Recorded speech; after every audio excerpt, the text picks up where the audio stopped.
Morning students. आज के video lecture number 2 में हम बात करेंगे यूनिट नंबर 3 चल रही थी हमारी कॉम्प्लेक्स एनालिसिस में। उसमें एक थ्योरम करवा ली थी मैंने कंप्लीट टेलर प्रमेय। ठीक है, इंपॉर्टेंट थ्योरम है, कई बार आ चुकी है टेलर प्रमेय का प्रमाण दीजिए। अब बात करेंगे हम लॉरेंट प्रमेय। इसकी जो सेकेंड नंबर का जो प्रमेय है हमारी वो है लॉरेंट प्रमेय, लॉरेंट थ्योरम, लॉरेंट थ्योरम। ठीक है, या तो स्टेटमेंट दे सकता है इसमें भी, और या फिर क्या कर सकता है, आपसे बोल देगा लॉरेंट को हिंदी में बोलते हैं लारा प्रमेय का कथन व प्रमाण दीजिए। ठीक है, तो इसका कथन लिखेंगे फिर इसके प्रूफ करेंगे। ठीक है, तो देखो सबसे पहले इसका कथन लिखते हैं कि लॉरेंट प्रमेय का कथन व प्रमाण दीजिए। तो सबसे पहले कथन लिखते हैं, तो लिखेंगे माना एक फलन है z, माना एक फलन f z दो संकेंद्रीय वृत्तों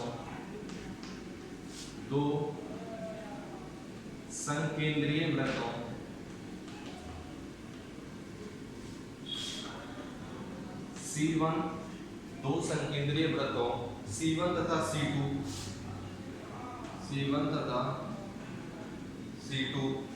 जिनका केंद्र Z0,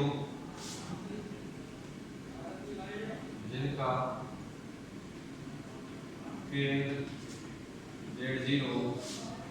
तथा त्रिज्याएं स्मॉल r1 व स्मॉल r2, और किस प्रकार है, जो r1 है वो बड़ी है किससे,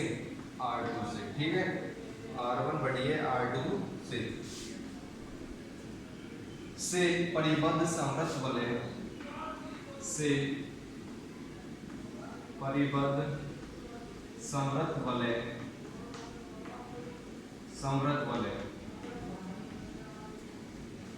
में विश्लेषित है,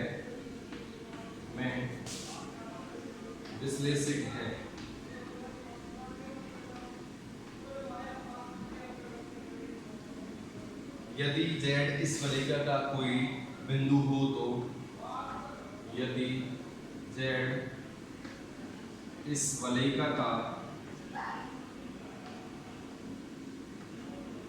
कोई बिंदु हो तो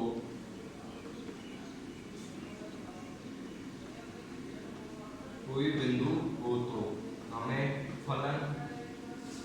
की वैल्यू निकालनी है। कौन से पॉइंट पर, z पॉइंट पर। कितनी आनी चाहिए, fz बराबर समेशन n टेंड्स टू 0 से infinity an z minus z0 की whole power n plus summation n बराबर 1 से इंफिनिटी और bn z माइनस z0 की होल पावर माइनस n। ठीक है, वेयर वहाँ यहाँ पर an और bn क्या है, तो नीचे दिए गए कथन में दिया गया है कि वेयर जो an है वो है 1/2 पाई आयोटा इंटीग्रेशन किस पर है, ये C1 पर है। ठीक है, C1 पर, और इधर है, इधर जो दिया गया है वो दिया गया है ft/t माइनस z0 की होल पावर n+1 और dt, और एंड bn का मान भी दिया है इसने, bn 1/2 पाई आयोटा इंटीग्रेशन C2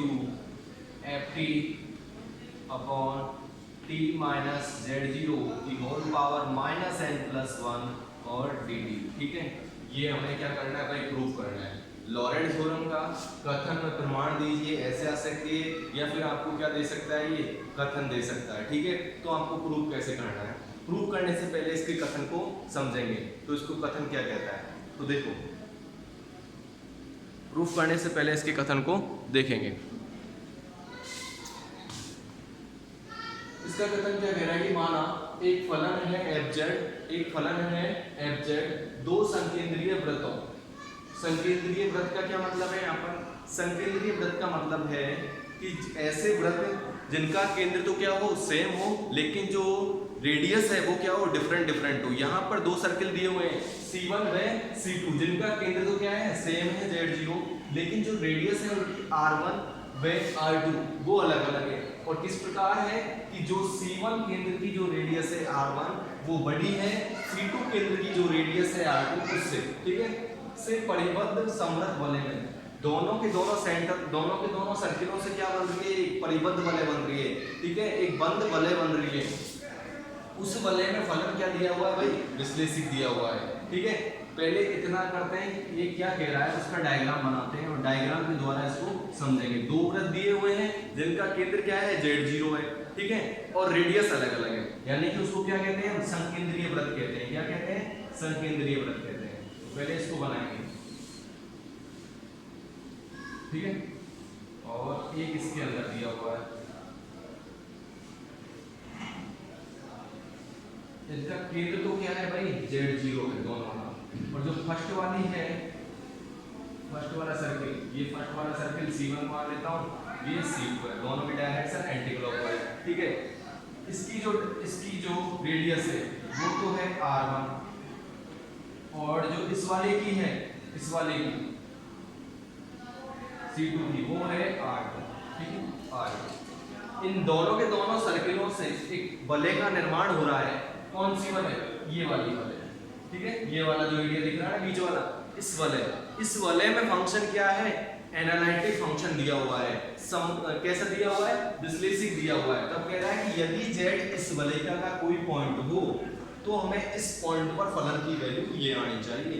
इस पॉइंट पर z पर फलन की वैल्यू कितनी आनी चाहिए, समेशन n बराबर 0 से infinity an z minus z0 की whole power n plus n बराबर 1 से infinity bn z minus z0 की होल पावर माइनस n, ठीक है, इतनी आनी चाहिए। और जहां पर an बराबर ये है और bn बराबर इतना है,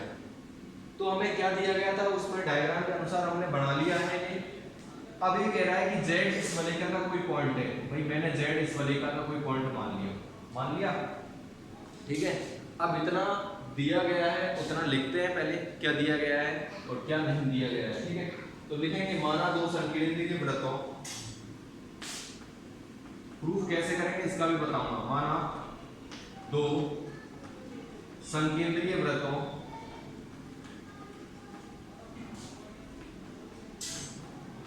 C1 तथा C2 जिनका केंद्र Z0, जिनका केंद्र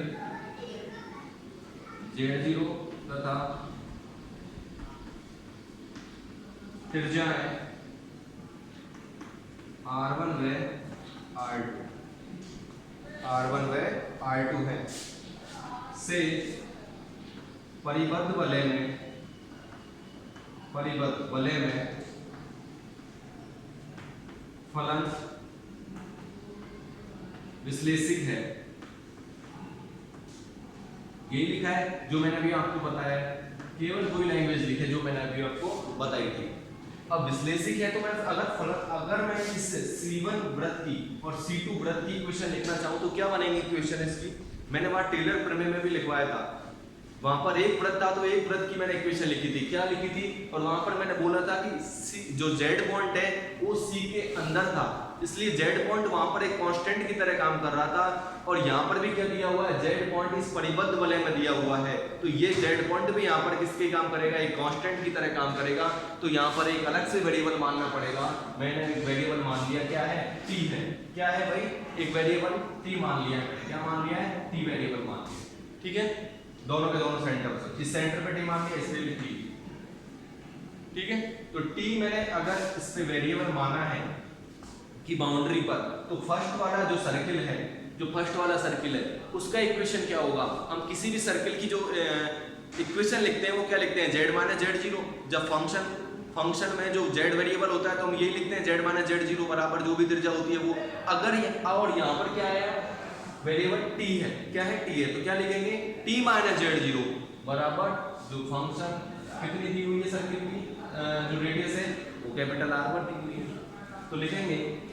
C1, अगर सर्किल का मुझे क्या लिखना है, C1 सर्किल का मुझे इक्वेशन लिखना है तो इस T पॉइंट की Z0 से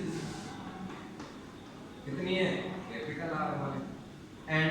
अगर C2 का लिखना है तो टी माइनस जेड जीरो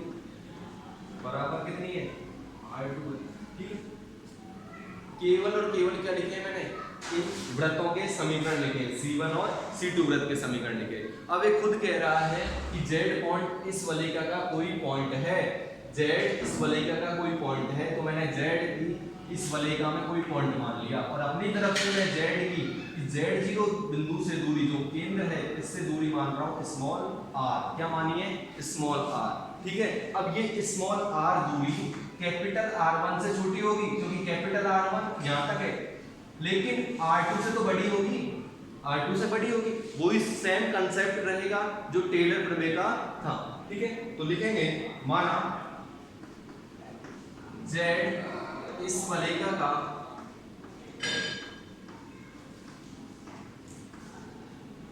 कोई बिंदु है, कोई बिंदु है, अतः क्या किया हमने Z माइनस Z0 बराबर कितना माना है स्मॉल r। ठीक है, स्मॉल r। अब ये स्मॉल r क्या है भाई, ये स्मॉल r R1 से कैसा है, R1 से तो छोटा है लेकिन R2 से बड़ा है, R1 से छोटा है लेकिन R2 से बड़ा है। अगर मैं इन दोनों को लूं, यहां से इन दोनों को लूं तो देखना R2 लेस देन R, तो R2 अपॉन R निकालना चाहूं तो कितना आएगा, 1 से छोटा आएगा, 1 से छोटा आएगा। एंड इसको नाम दो इक्वेशन नंबर फर्स्ट, इसको प्रूव करके दिखाना है। ठीक है,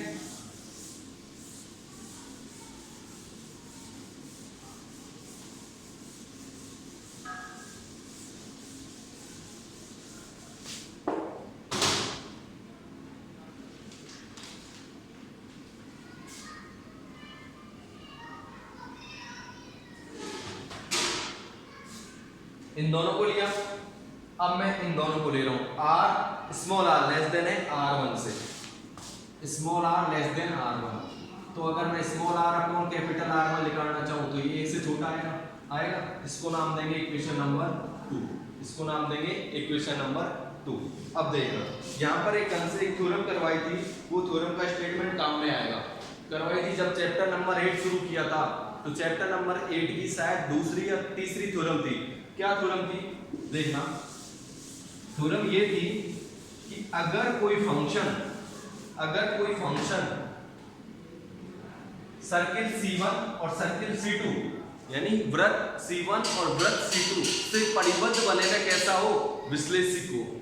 से परिबद्ध वलय में कैसा हो, विश्लेषिक हो, और वहां पर था Z0 पॉइंट, और Z0 पॉइंट इस वलिका का कोई पॉइंट हो, तो फंक्शन तो इस पॉइंट पर, तो इस Z0 पॉइंट पर जो फंक्शन की वैल्यू आती थी वो क्या आती थी, बाहर वाले सर्किल के अलोंग इंटीग्रेशन माइनस अंदर वाले सर्किल के अलोंग इंटीग्रेशन, यही आती थी। क्या बोला मैंने, अगर कोई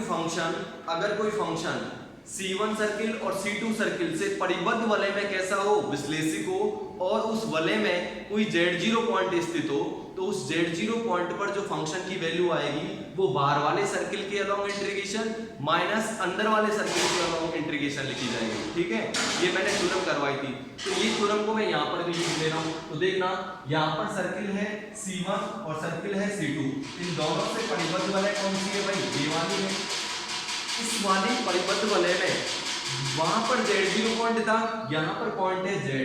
ठीक है, Z इसका पॉइंट है, इस वलय में फंक्शन कैसा है, एनालिटिक है, और Z इस वलय का पॉइंट है। अगर मैं इस Z पॉइंट पर फंक्शन की वैल्यू निकालना चाहूं तो Z पॉइंट पर जो फंक्शन की वैल्यू लिखी जाएगी वो बाहर वाले सर्किल के अलोंग इंटीग्रेशन माइनस अंदर वाले सर्किल के अलोंग इंटीग्रेशन लिखी जाएगी। ठीक है, तो मैं अब यहाँ पर थ्योरम लगाऊंगा वो वाली, तो पहले लिखते हैं कंसेप्ट क्या है। ठीक है, चूंकि फलन FT वृत्त C1 में C2 से परिबद्ध वलय में, C2 से परिबद्ध वलय में कैसा है, विश्लेषिक है।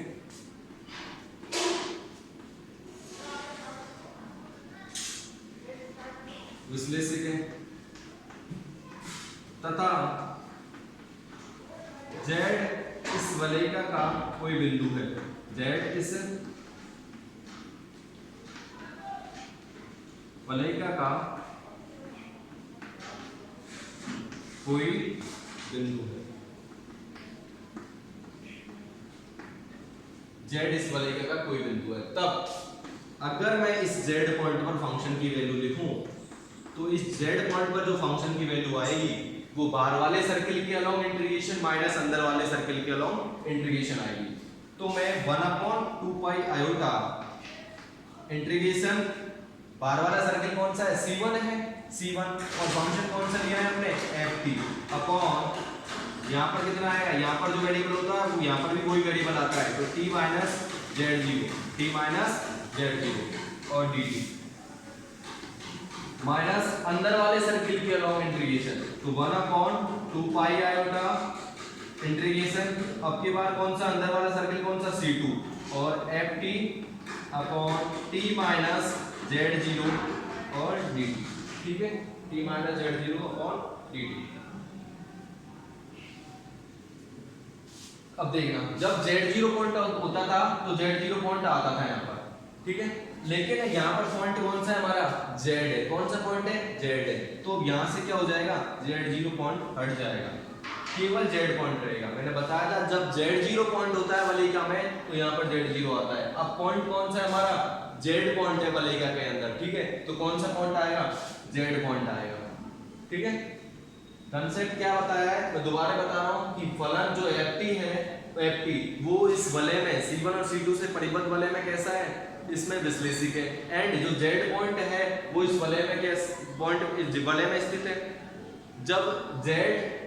वलय में स्थित हो और फंक्शन भी वलय में कैसा हो, विश्लेषिक हो, तो जो z पॉइंट पर फंक्शन की वैल्यू लिखी जाएगी वो बाहर वाले सर्किल के अलोंग इंटीग्रेशन माइनस अंदर वाले सर्किल के अलोंग इंटीग्रेशन। अगर यहाँ पर z0 पॉइंट होता तो यहाँ पर भी z0 पॉइंट आता, ठीक है। अब केवल सॉल्यूशन बाकी है, तो देखो कैसे करेंगे, कंसेप्ट था वो मैंने बता दिया। अब देखना 1/2 पाई iota integration C1 ft upon, इसको कुछ इस तरीके से लिख रहा हूं, देखना कैसे, t minus z0 minus z minus z0, ठीक है। जब आप इसको सॉल्व करोगे तो z0 से z0 कैंसिल हो जाएगा और क्या बचेगा, t माइनस z बचेगा dt। ऐसा क्यों लिखा है, ऐसा इसलिए लिखा है क्योंकि यहाँ पर एक फॉर्मूला लगेगा, माइनस 1/2 पाई iota integration C2 ft upon, इसको मैं चेंज कर रहा हूँ, पहले t माइनस z था, t माइनस z को मैंने चेंज कर लिया किसमें, माइनस कॉमन लेके, माइनस कॉमन ले लिया, इसमें तो कितना हो जाएगा, ये जो माइनस चल रहा था ये प्लस हो जाएगा, ये जो यहाँ पर t माइनस z है इसमें से माइनस कॉमन लूंगा तो बाहर भी माइनस तो प्लस हो जाएगा, क्या बचेगा, z माइनस t। तो z माइनस t को मैं कुछ इस प्रकार से लिख रहा हूँ, देखना z माइनस t को कैसे लिखूंगा, तो z माइनस t को लिखूंगा z minus z0 minus t minus z0, ठीक है। क्या किया भाई, t माइनस z था, इसमें से माइनस कॉमन लिया, बाहर भी माइनस था तो क्या हो गया, प्लस हो गया, यहाँ पर हो गया z माइनस t। अब z माइनस t को लिख दिया मैंने, z minus z0 minus t minus z0, इसको सॉल्व करेंगे, z0 से z0 क्या बचेगा, z माइनस t बचेगा, ठीक है। अब नेक्स्ट स्टेप देखो क्या आएगी, ये डायग्राम भी बनाना है इसका।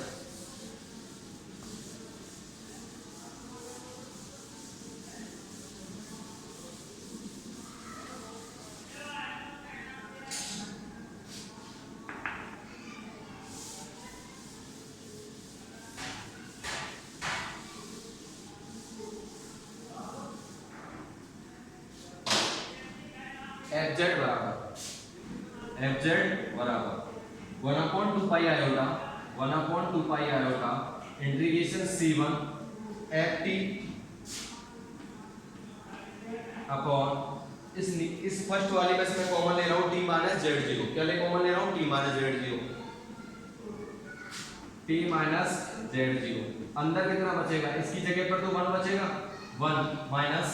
और इसके नीचे इसमें है नहीं t माइनस z0 तो इसके नीचे चला जाएगा, तो ये आ जाएगा Z minus Z zero upon T minus Z zero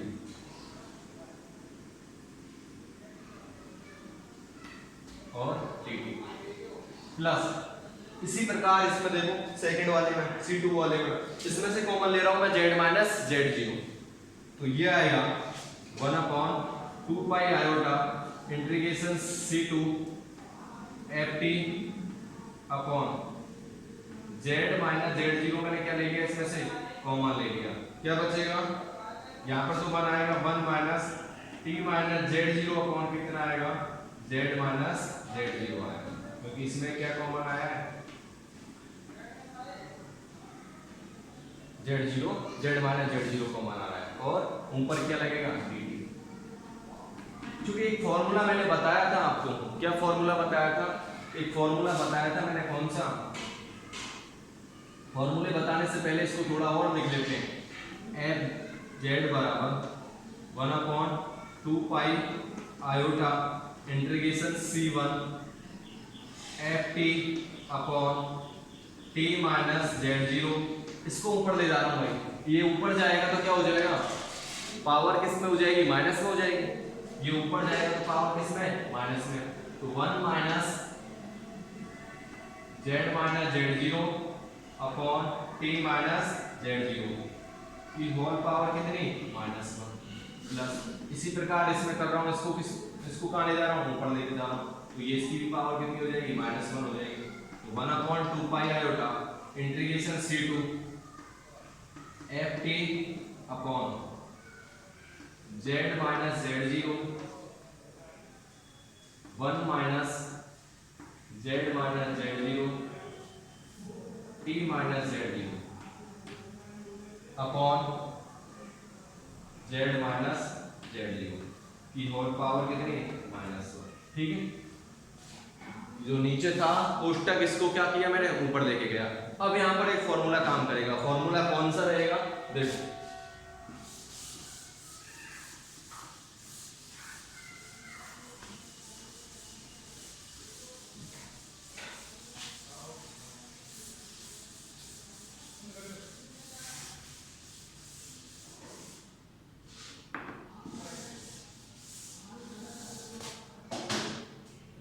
एक फॉर्मूला पढ़ा होगा आपने, फॉर्मूला था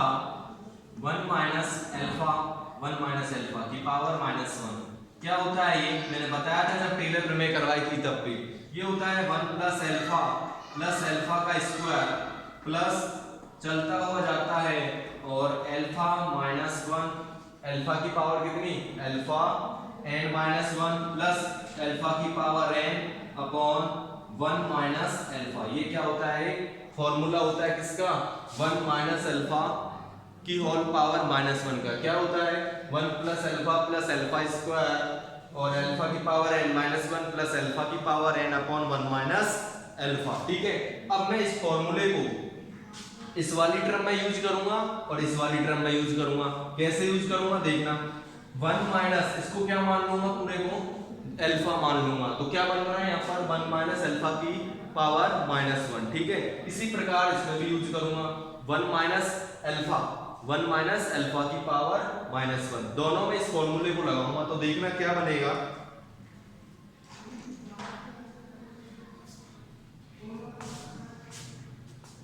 एफ जेड बराबर 1/2 पाई iota integration C1 F T upon T minus Z zero, इसमें लगा रहा हूं इस फॉर्मूले को इस वाले में, तो काम ये फॉर्मूला कहता है कि 1 प्लस अल्फा लगाओ, अल्फा का मान ये है पूरा, तो 1 प्लस अल्फा का मान है z minus Z zero upon T minus Z zero, कहता है कि अल्फा का स्क्वायर इसका क्या करना है अल्फा का स्क्वायर करना है, तो इसका स्क्वायर कर देंगे, फिर कहता है ये इसी प्रकार चलता हुआ जाता है प्लस अल्फा की पावर n-1, अल्फा का मान है हमारा z minus Z zero upon T minus z0 की होल पावर कितनी n माइनस 1 प्लस उसके बाद है अल्फा की power n upon 1 minus alpha, alpha की पावर n, अल्फा का मान z minus z0 upon t minus z0 की होल पावर n अपॉन नीचे भी कहता है ये 1 माइनस अल्फा, यानी कि 1 में से इसको घटाना है, z minus z0 upon t minus z0।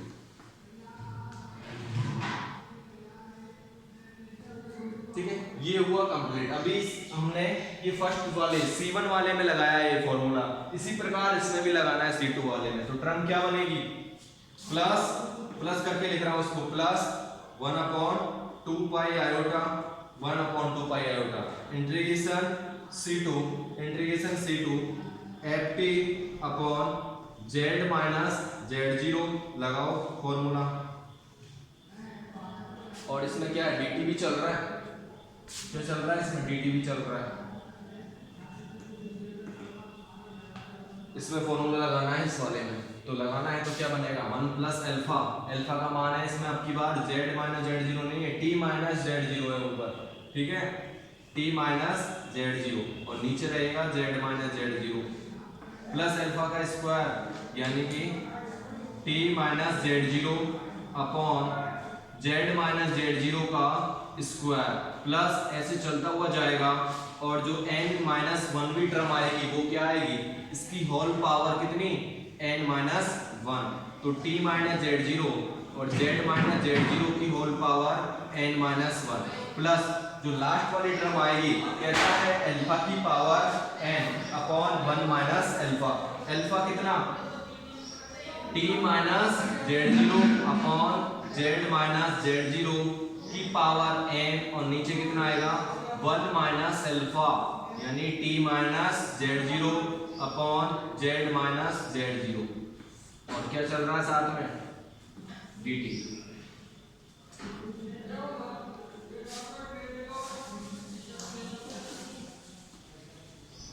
ठीक है, ये हमने क्या किया, दोनों में क्या किया, फॉर्मूला लगाया है, इसमें भी लगाया है और इसमें भी लगाया है। अब क्या करेंगे,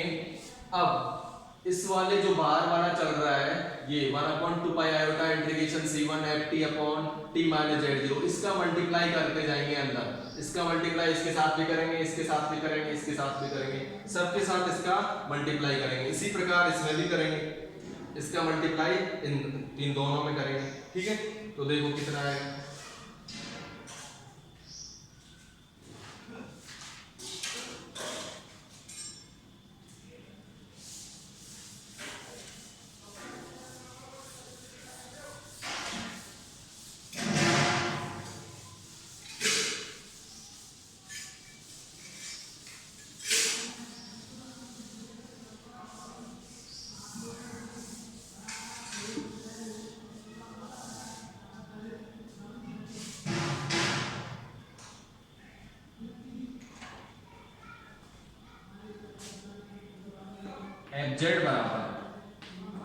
fz बराबर इसमें देखो मल्टीप्लाई कर रहा हूं मैं इसका अंदर, तो 1 के साथ में करूंगा तो यही टर्म आएगी, 1 के साथ में करूंगा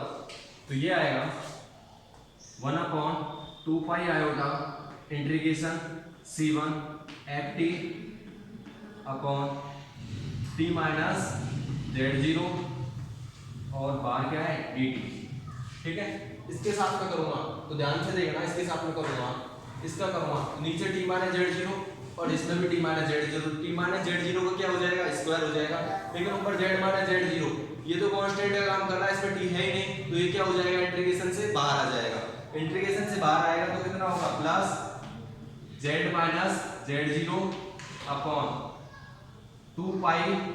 आयोटा इंटीग्रेशन किसके सापेक्ष C1 FT अपॉन और ये क्या हो जाएगा t माइनस z0 का होल स्क्वायर और dt प्लस प्लस इसी प्रकार स्क्वायर वाले में करेंगे तो देखना यहाँ पे स्क्वायर है t माइनस z0 का और यहाँ पे 1 है तो कितना हो जाएगा, क्यूब हो जाएगा और z माइनस z0 का स्क्वायर बाहर आ जाएगा, तो ये आएगा z माइनस z0 का होल स्क्वायर तो बाहर और बाहर चल रहा है अपॉन में 2 pi iota integration C1 integration C1 F T upon T minus Z0 की पावर Q, यानी कि इसका होल Q और dt प्लस चलता हुआ जा रहा है और n-1 भी टर्म कितनी आएगी, तो z माइनस z0 की होल पावर n-1, इसको कर दूंगा मैं बाहर, और नीचे कितना है z माइनस z0 की होल पावर n-1 और +1 भी है नीचे, तो -1 से +1 कट जाएगी, केवल कितनी बचेगी, n बचेगी। तो देखना क्या आएगी टर्म,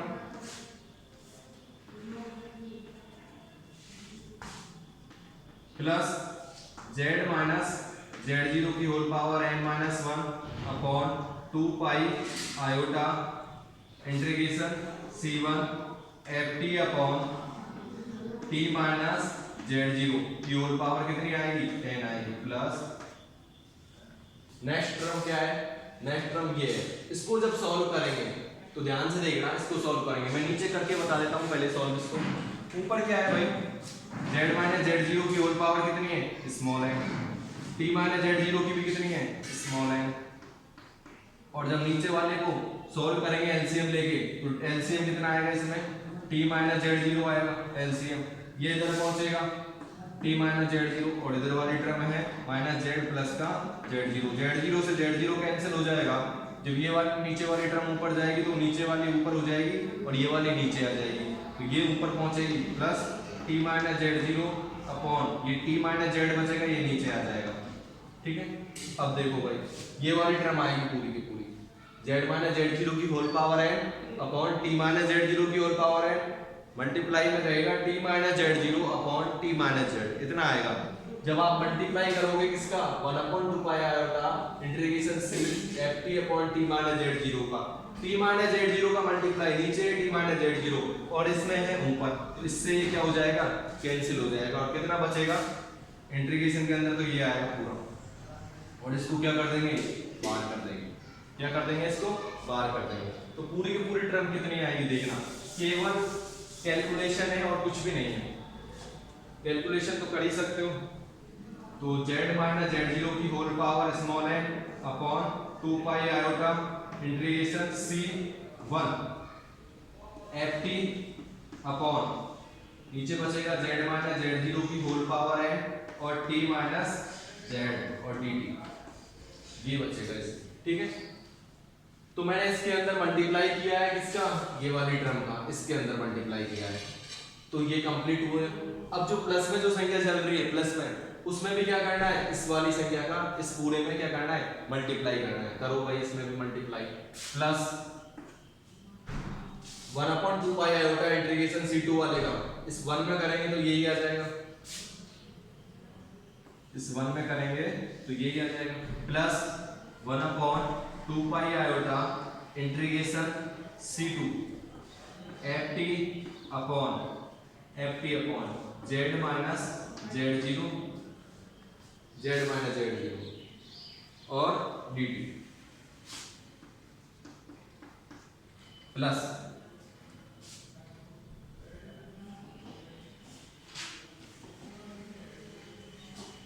अब देखना ये t के सापेक्ष हो रहा है, t के सापेक्ष, अब t के सापेक्ष हो रहा है तो z माइनस z0, तो इसमें क्या है, एक कांस्टेंट का काम कर रहा है,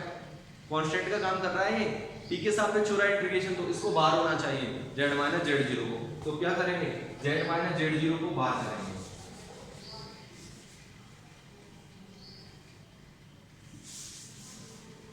प्लस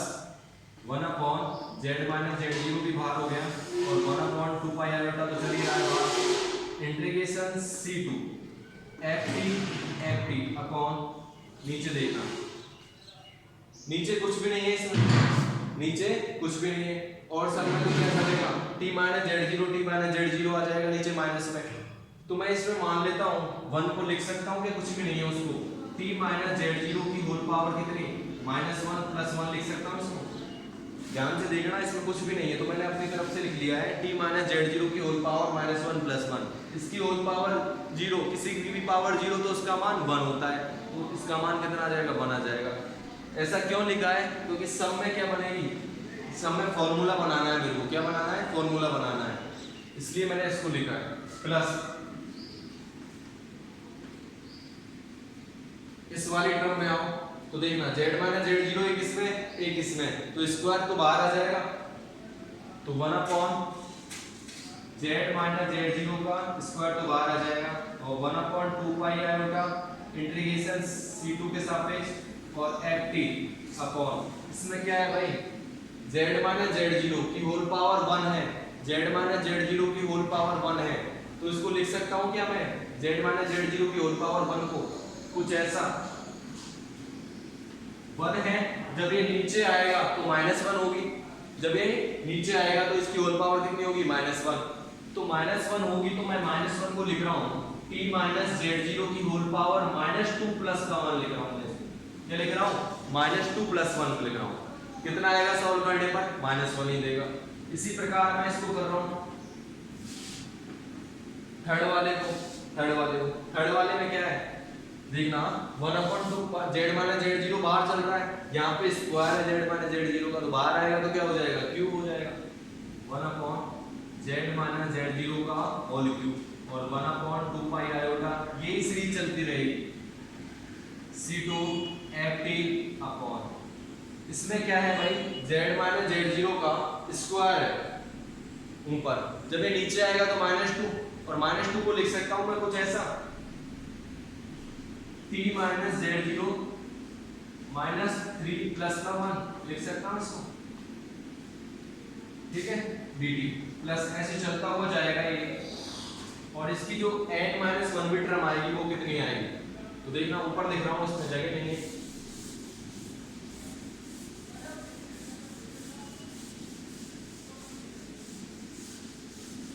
n-1 भी टर्म कितनी आएगी, इसी प्रकार देखना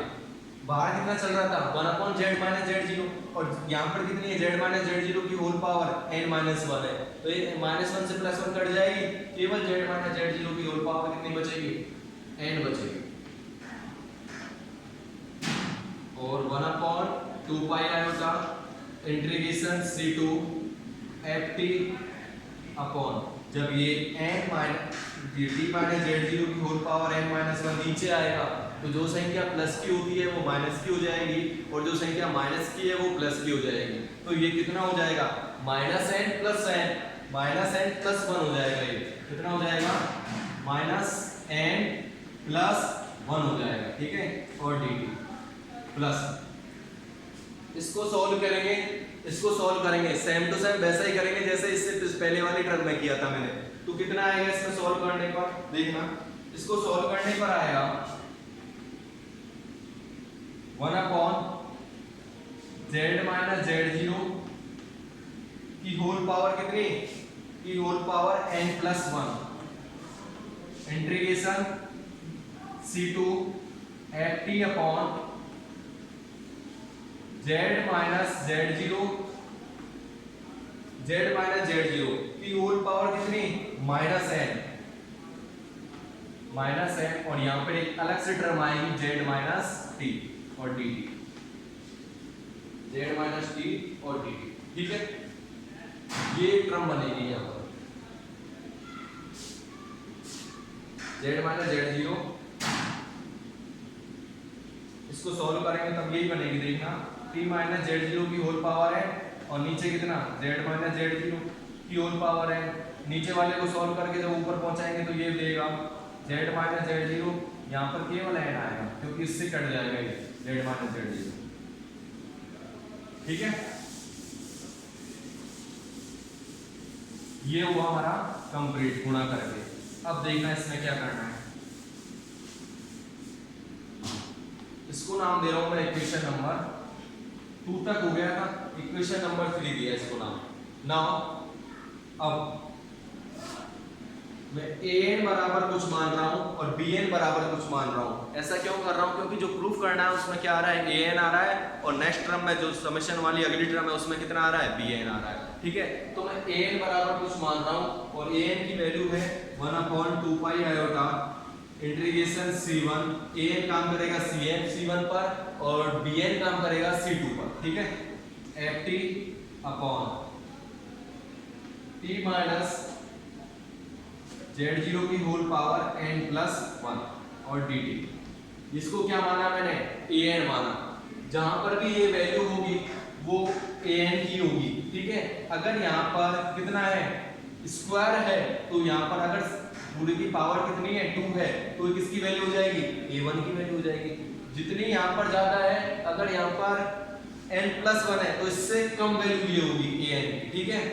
अगर यहाँ पर 3 है, कितना है 3 है, तो यहाँ पर किसकी वैल्यू होगी, ये a2 की वैल्यू होगी। अगर यहाँ पर 5 है तो ये किसकी वैल्यू होगी, a4 की वैल्यू होगी, यानी इससे एक कम की वैल्यू होगी, ठीक है। इसकी जगह पर क्या रखेंगे, an। एंड bn की क्या वैल्यू होगी, bn की वैल्यू मान रहा हूं मैं 1/2 पाई आयोटा इंटीग्रेशन, अभी bn किसके ऊपर काम कर रहा है, c2 के ऊपर, ft अपॉन